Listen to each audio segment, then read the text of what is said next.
Hi అండి. అందరికీ నమస్తే. నా రావణ్ పార్ట్ 3. ఇక అభి ఇంట్లో. అభి చేసిన హడావిడికి అతిథి బాగా ఏడుస్తూ ఉంటుంది. సీతమ్మ భోజనానికి పిలిచినా రూమ్ నుంచి బయటికి రాదు. అభి భోజనానికి వస్తాడు. అభి, సీతమ్మ, అతిథి ఎక్కడా? భోజనానికి పిలిచావా లేదా? సీతమ్మ, పిలిచాను బాబు. అమ్మగారు రాను అన్నారు. ఆకలిగా లేదంట, ఏడుస్తుంది బాబు అని బాధగా చెప్తుంది సీతమ్మ. ఆకలిగా లేకపోతే వదిలేయ్, పర్వాలేదు. రేపు ఉదయం పరిగెత్తుకుంటూ వచ్చి తింటుందిలే అని అంటాడు. సీతమ్మ మా మీద, మా కుటుంబాల మీద విపరీతమైన జాలి చూపించి కానుకలు ఇచ్చే మీరు ఎందుకు బాబు ఆ అమ్మగారిని అలా కఠినంగా చూస్తున్నారు అని అనుమానంగా అడుగుతుంది. అభి, చాలా పెద్ద ప్రశ్న అడిగావు సీతమ్మ. నేను ఇప్పుడేం చెప్పలేను అని భోజనం పూర్తి చేసి చేతులు శుభ్రం చేసుకుని తన రూమ్కి వెళ్ళిపోతాడు అభి. సీతమ్మ అనురాగ్ కోసం పాలు కలుపుకుని అభి రూమ్కి వెళ్తుంది. అనురాగ్ ఉయ్యాల్లో నవ్వుతూ ఆడుకుంటూ ఉంటాడు. సీతమ్మ, ఏ జన్మలో ఏం చేశావో నాయనా, నువ్వు పుట్టాక మీ అమ్మ వెళ్ళిపోయింది. నిన్ను నా చేతులతో జాగ్రత్తగా పెంచుతున్నాను, ఏ లోటు రానివ్వను అని అనురాగ్ని ఎత్తుకుని ముద్దు పెట్టుకుంటుంది. అనురాగ్కు దిష్టి తీస్తుంది. పాలు తాగిన తర్వాత అనురాగ్ నిద్రపోతాడు. ఇక నాగేంద్ర ఇంట్లో. చంద్ర నాగేంద్ర ఇంటికి వస్తాడు. చంద్ర, నాగేంద్ర గారు, మీకంతా తెలుసు. మీ వర్షాన్ని మా నిహాస్ ప్రేమించాడని పెళ్లికి ఒప్పుకున్నాను. ఇండియా మొత్తం పెళ్లి శుభలేఖలు పంచిపెట్టాక ఆ అమ్మాయి ఎటో వెళ్ళిపోయింది. మీ కుటుంబంతోనే బియ్యం అందుకుంటున్నామని అందరికీ తెలిసిపోయింది. ఇక భయపడి అతిథిని కోడలుగా చేసుకోవాలి అనుకున్నాం. ఆ అమ్మాయి ఏమో కిడ్నాప్ అయ్యింది. పోలీసులేమో యాక్షన్ తీసుకుంటాము అంటున్నారు, టైం పడుతుంది అంటున్నారు. మా వాడి మనసు మారకముందే అతిథిని వెతికించండి. నేను కూడా మాక్సిమం మనుషుల్ని పెట్టి వెతికిస్తున్నాను. వర్ష ఎలాగో తిరిగి రాదు, తనైనా వస్తే బాగుంటుంది. సరోజ, అన్నయ్య, మేము కూడా ఇద్దరి కోసం వెతుకుతున్నాం. అతి త్వరలోనే వాళ్ళని కనుక్కొని మళ్ళీ పెళ్లి ముహూర్తం పెట్టిస్తాం. దయచేసి కొంచెం ఓపిక పట్టండి. మా వర్ష ఇలా చేస్తుంది అనుకోలేదు, క్షమించండి. ఇంతకంటే ఇప్పుడేం చెప్పలేము.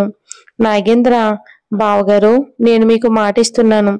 అతిథి మీ కోడలు. మీ పరువు ప్రతిష్టలకు భంగం కలగదు. నన్ను నమ్మండి. ఆడపిల్లలు ఎలా ఉన్నారోనని నాకు కూడా కంగారుగానే ఉంది. నా స్నేహితుల్లో కొంతమంది పోలీసులు ఉన్నారు, వాళ్ళ హెల్ప్ తీసుకుంటాను. చంద్ర, మీ కుటుంబం గురించి నాకు తెలుసు బావగారు, అందుకే మాట్లాడదామనే వచ్చాను.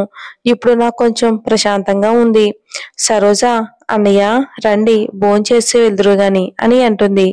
చంద్ర, మంచి టైం వచ్చినప్పుడు తింటానమ్మా, ఇప్పుడు టెన్షన్లో ఉన్నాను, తినలేను. ఇంకా చంద్ర ఇద్దరితో చెప్పి ఇంటికి బయలుదేరతాడు.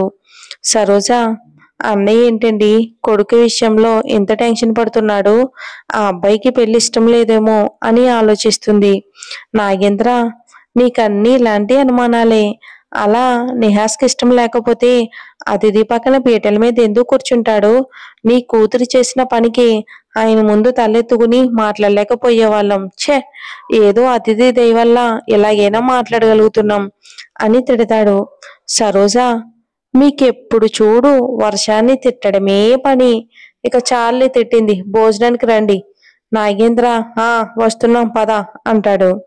ఇక అభి ఇంట్లో. సమయం రాత్రి 2 గంటలయ్యింది. అతిథి రూమ్లో నుంచి బయటికి వస్తుంది. తన ముఖమంతా బాగా ఏడ్చినట్లు ఎర్రగా ఉంటుంది.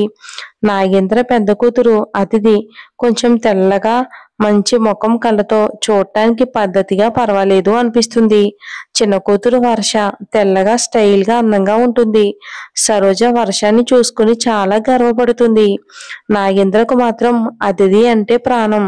తన తల్లి గుణాలన్నీ అతిథికి వచ్చాయని నాగేంద్ర మురిసిపోతూ ఉంటాడు కూతురు కోసం.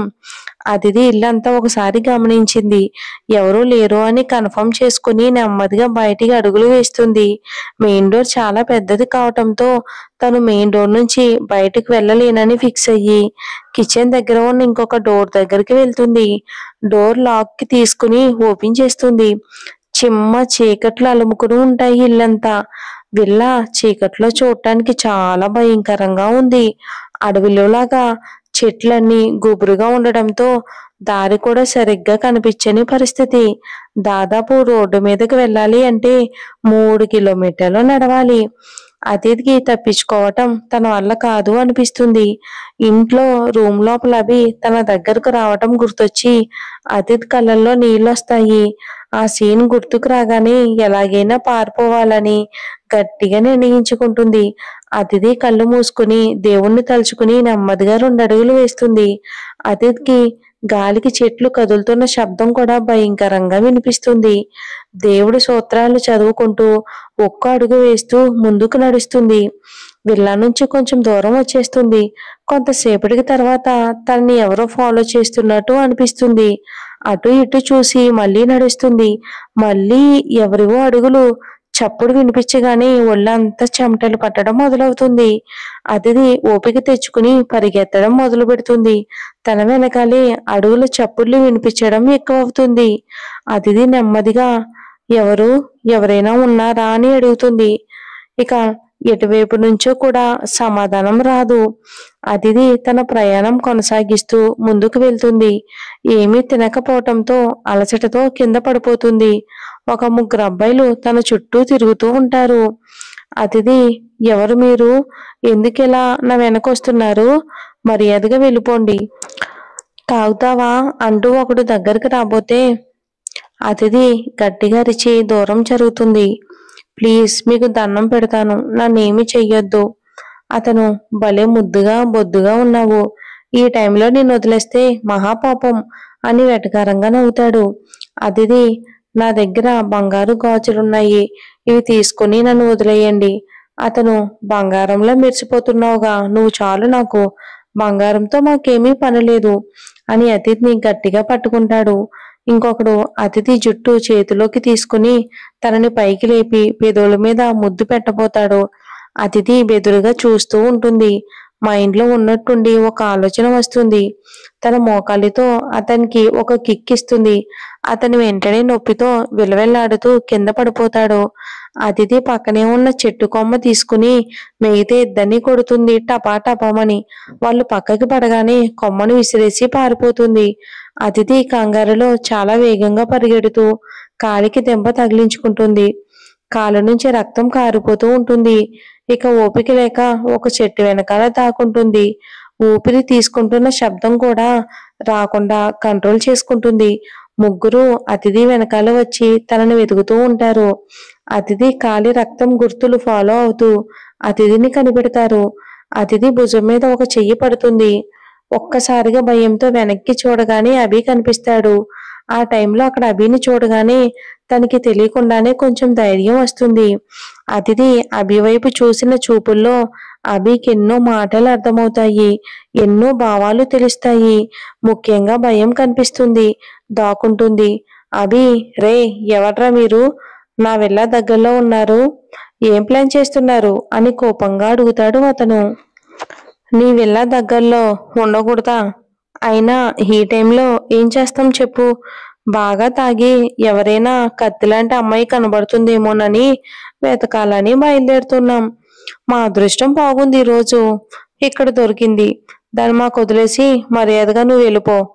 అభి, ఆహా, మీరు చెప్తే నేను వినాలా అని కోపంగా అడుగుతాడు. ఇక వినకపోతే వినేలా చేస్తాం అని అభి మీదకి చెయ్యి ఎత్తుతాడు ఒక రౌడీ. అభి వెంటనే చెయ్యి పట్టుకుని వెనక్కి మెలిపెట్టి వేలు విరుస్తాడు. అబ్బా అని బాధగా అరుస్తాడు ఒక అతను. మిగతా ఇద్దరు అతని అరుపులకు భయపడి ఒక్కడుగు వెనక్కి వేస్తారు. అభి, అయ్యో, అలా వెళ్ళిపోతున్నారేంటి? రండి, అమ్మాయి బాగుంది కదా, వచ్చి ఎంజాయ్ చేయండి అంటాడు. ఇంకొక అతను ముందుకొచ్చి అభి కళ్ళల్లో ఇసుక వేస్తాడు. అభి కళ్ళల్లో ఇసుక పడినా కొంచెం కూడా చలనం లేకుండా అలాగే నిలబడి అతన్ని కడుపులో 2 గుద్దులు గుద్దుతాడు. అతని నోట్లో నుంచి రక్తం వస్తుంది. వెంటనే పరిగెత్తుకుంటూ దూరంగా పారిపోతాడు.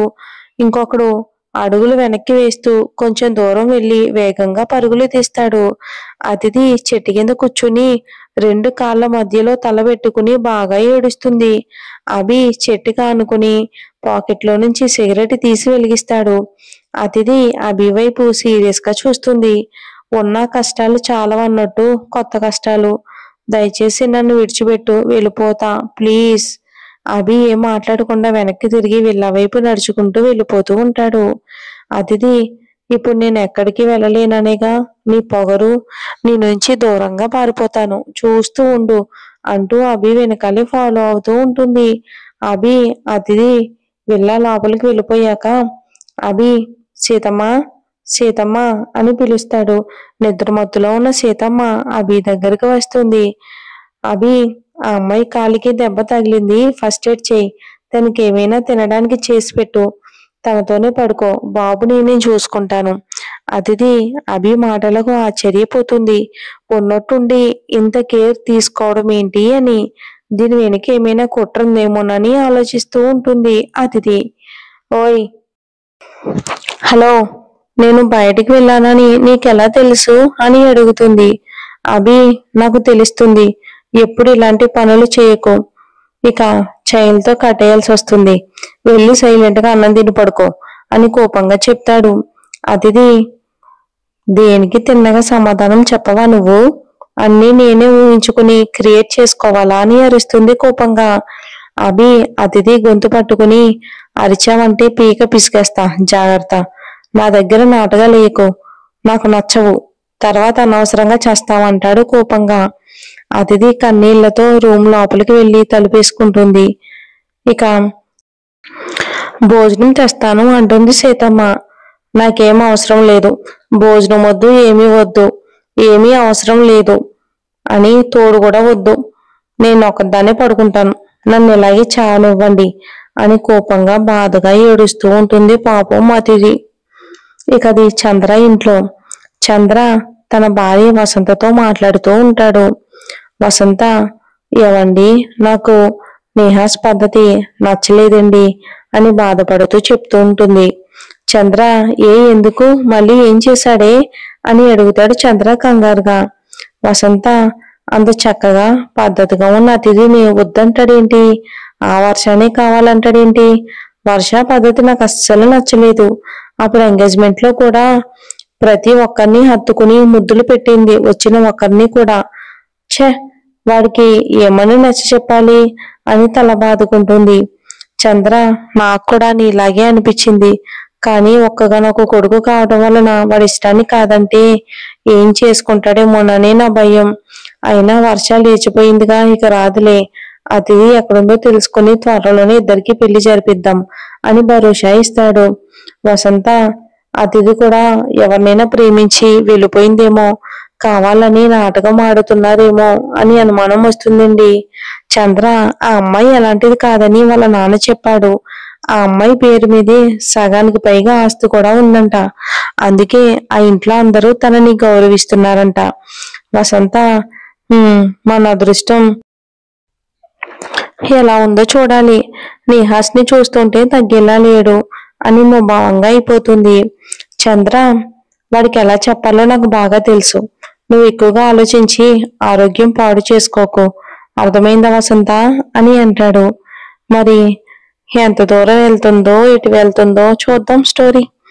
అసలు అభి ఇప్పటి వరకు ఎందుకు తనని తీసుకొచ్చాడో రివీల్ చేయలేదు కదా, మెల్లమెల్లగా రివీల్ చేస్తాను.